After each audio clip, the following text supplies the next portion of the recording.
Oh, yeah. Dun, dun, dun. All I think is bad mustaches when I hear this. Jay Brody, once in a while here on the program, we get to, we're sports nuts. We're terrible athletes, but we're sports nuts. And once in a while, we get to kind of live vicariously through those who are actually brilliant at what they do. And in front of us, he is not an actor, okay? He is not an actor, people. Do not confuse him for an actor. That joke's long done. But he is a Super Bowl champion and almost a two-time Super Bowl champion, but fell short this year.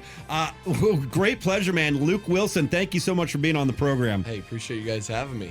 Yeah, dude, this is you're just like a cool cat. You're just one of these guys that resonates coolness instantly. Have you heard that your whole life? I appreciate that. I like that. I don't know. I consider myself, pretty chill, positive guy, and I don't know, pretty laid back. That's just who I am, It's wild. So you're born in Windsor, correct? Yes, born in Windsor, grew up right outside Windsor in LaSalle, Ontario. Well, and then So I have to what age did you start playing football? Because normally it's hockey, right, for Canadian kids. And it was for me too. I was a big hockey, baseball guy, big Leafs fan growing up, and I actually started in grade 8. It was my first year ever playing football, so kind of late. But I got 2 older brothers. And that's when they started. And they played hockey, baseball, but they got into football, and they were strictly football guys. Like, that was their number one sport. And for me, I always kind of looked up to my older brothers and did what they did. So when I got to grade 8, I started playing football, and we won a lot of games down there, with the 3 of us kind of together. And we had, a couple pretty memorable moments. So that's kind of how I ended up playing a lot of football. Wow. Luke Willson, how tall are you? So barefoot on Pro Day, they had me at 6'5" 3/8". But to be honest with you, I feel like I'm somewhere around 6'5" 5/8". So I think they got me a little bit. So you're close to 6'6". Just under, yeah. And then how much would you weigh? How much would a guy in peak physical shape? About 255. I usually I fluctuate anywhere from around 257 to 247, somewhere in that 10-pound range, depending on diet, lifting, and maybe a little boozing the last few days. We'll change the pounds around there. Brody, it's an amazing height to weight ratio, isn't it? Yeah. You were solid, sir. And I got to say, about 10 pounds of beautiful hair. Yeah. That's right. I said it's like looking at Luke Willson would be like looking at me, who actually worked out and was a little bit better looking. Like this guy's got it all. But my point in the question is, you played with older brothers. Are they big dudes too? Do you just have do you have a very strong family? Well, first off, thanks for pumping my tires there. I was the hair, I was struggling a little bit with my will. So you guys got me going today. I'm going to have to keep it going. But so it's funny because my older brothers are fraternal twins. So between the 3 of us, one was an O-lineman, I was an inside receiver, tight end, and the other one was a running back. So we're all very different heights, different weights, and different body types. But I don't know. Just, again, I ended up I was more lanky than I was now in high school, but I was probably about 6'4", 6'5", going into 9th grade. So Jesus. You want to talk about an extreme high school advantage? Yeah, right? Imagine if that happened in the pros. Yeah. And I can remember playing basketball in grade 8, and I led the league in offensive rebounds. The only problem was they were all my own rebounds. I was so much shot, get the ball. It was one of those ordeals. It's like the old drill where you just throw to the backboard, catch it, throw to the backboard, catch it. That's pretty much what it looked like. Eventually, one of them would fall in. But, I love it, man. Yeah. Wow, how awkward were those class photos have been? Do you still have some? You know what? I have a few, and the other weird thing was I felt like I was tall, and my cranium had fully developed, like when I was a young child. I don't really have a huge head now. I'm kind of disappointed, but when I was a kid, that was the thing when you have little kids, we'd all see who had the bigger hat size, and I would crush everyone. It wasn't, at the time I didn't realize that having a big head's not the greatest thing. I was like, oh, my head is so big. The hats just fall on everyone's face over their nose and stuff. That's Luke's hat. Yeah, that's about it. Wow, I can't imagine growing up that tall, that strong, that dominant in all sports. And you seem like such a humble guy. I'm just getting to know you, but does that create some sort of cockiness in, especially in times when in high school and junior high where sort of the superior athletes always get a bit cocky anyway? I think for me personally, in my childhood, I guess that's weird saying childhood.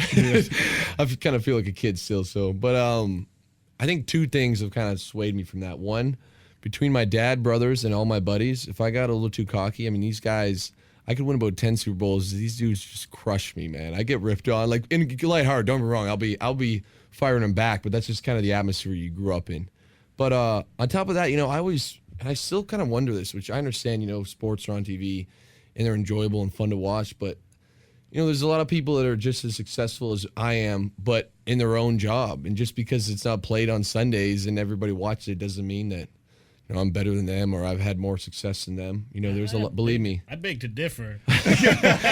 There's a lot of things this large body can't do. I seen some Cirque du Soleil stuff the other day. I was like, oh my God, dude. Right? These people are insane. I can't even touch my toes. Imagine that all the time. And you know, there are people at the cream of the crop, and it's actually a very inspirational message, Luke Willson, to mention that you don't see doctors walking around like, yeah, I saved that guy's life. That's you know? right, exactly.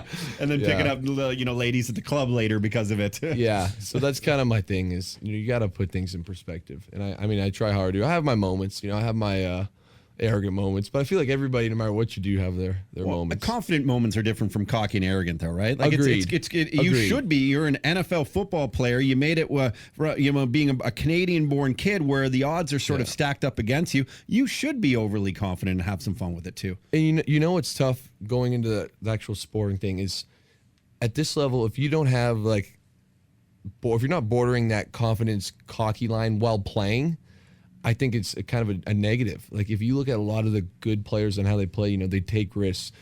They don't really care who thinks what or who's going to say what. Like, hey, I'm going to go out there and do what I got to do. And, you know, you trust yourself. And that belief kind of, you know, tends to almost playing arrogantly. But on the field, in my opinion, that's a great thing. So...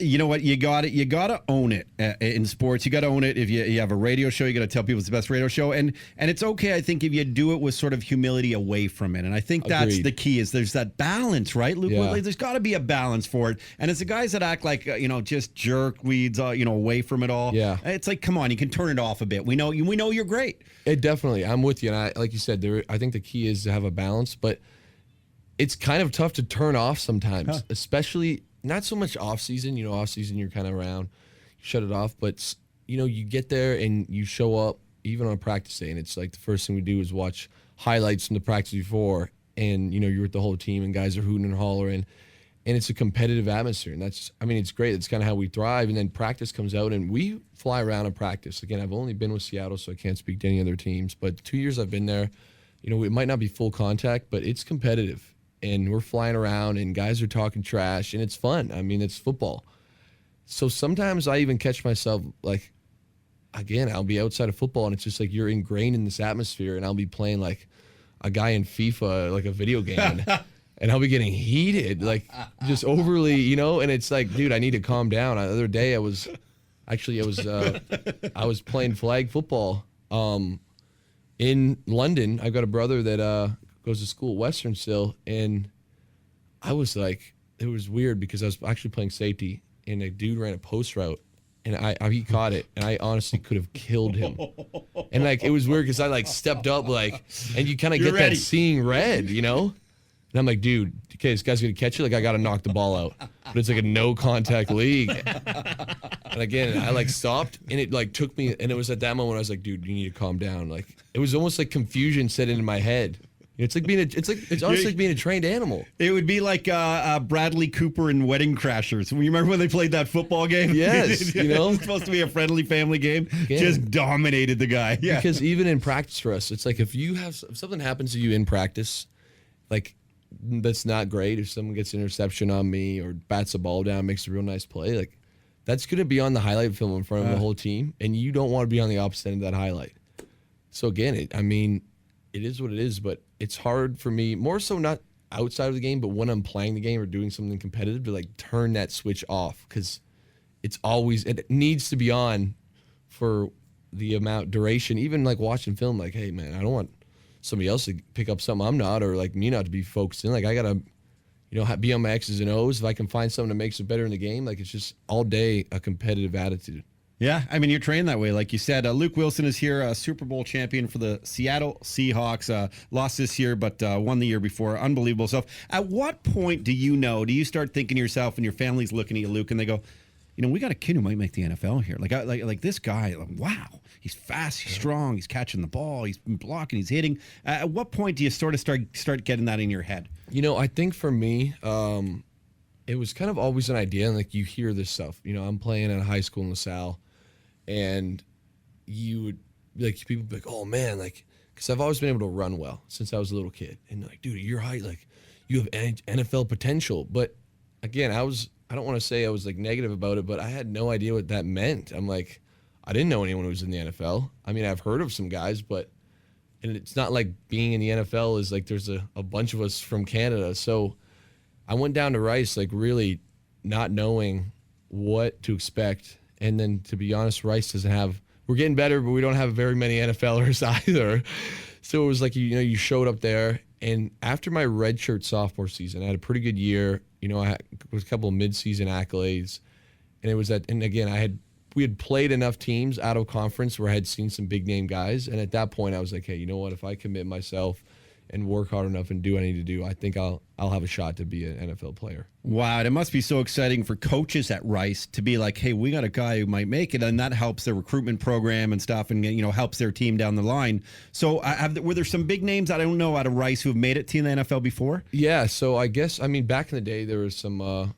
Tommy Kramer was a Rice guy, the ex-quarterback there for the Vikings, but since I've been there, we've actually had, James Casey was a pick for the Texans, just finished with the Phillies. I think he signed with Denver maybe.